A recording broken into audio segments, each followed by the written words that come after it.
fariintan waxay ku socotaa hooyo walba oo ilmaheeda xaaladiisa daraadeed inay ka murugaysan tahay laga yaabo.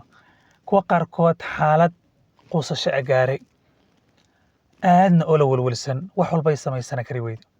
Haddaba ma laga yaabaa ilmahaada inuu xaaladaha qaarkood waxbarashada ku adag tahay, autism uu qabo, ADHD uu qabo, ama xaaladaha fudud iyo wixii la midka ah ama noocu noqdaba xanuun noocu noqdaba. Ninka aad u jeedo waa Elon Musk, waa ninka adduunka ugu taajirsan. Waa ninka ayadoo payment formka waxyaalaha lagu bixiyo lacagaha lagu diro aynan electronic ayn jirin. PayPal-ka ugu horreeyay soo saaray baasha PayPal-ka la dhaho lacagta lagu kala diro. Waa ninka in hawada sare dalxiis loo aado si fudud ka dhigay. Waa ninka hadda internetkiisa caalamka internetka ugu weyn qaba.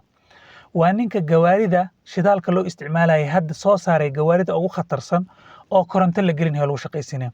Ninka intaasoo maskax intaasoo company maskaxdiisa ay soo saartay. Waa nin xanuunkan autism spectrum disorder la dhaha qabay. Soomaalida ay aad uga walwalaan ay ka cabsadaan ilmaha amusiyo. Asagoo cilada qaba waalidiintii kamaynan samrin, maynan give up garaynin, aad maynan u murugoonin ee way u dadaaleen. Markay u dadaaleen ayuu ninkaas saas noqday. Inkastoo uu haddana waxa Asperger's qaybta Asperger's syndrome-ka la dhaho oo autism-ka uu qabay. Waalidkiis dadaal uu bixiyay iyo asaga dadaal uu bixiyay iyo rajo asaga laga lahaa ayuu heerka ku gaaray.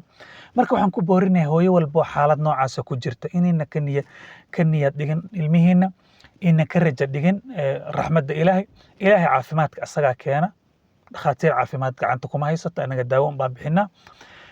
In wixii karaankaadood samayn karto oo ilmahaada hadduu xanuunsan yahay u dadaali karto aad u dadaasho adigoo Ilaahayna isku xiraysa rajadana inuu Ilaahay ilmaha ku caafin hayo gelinaysa niyadda. Wassalaamu calaykum waraxmatullaahi wabarakaatuh.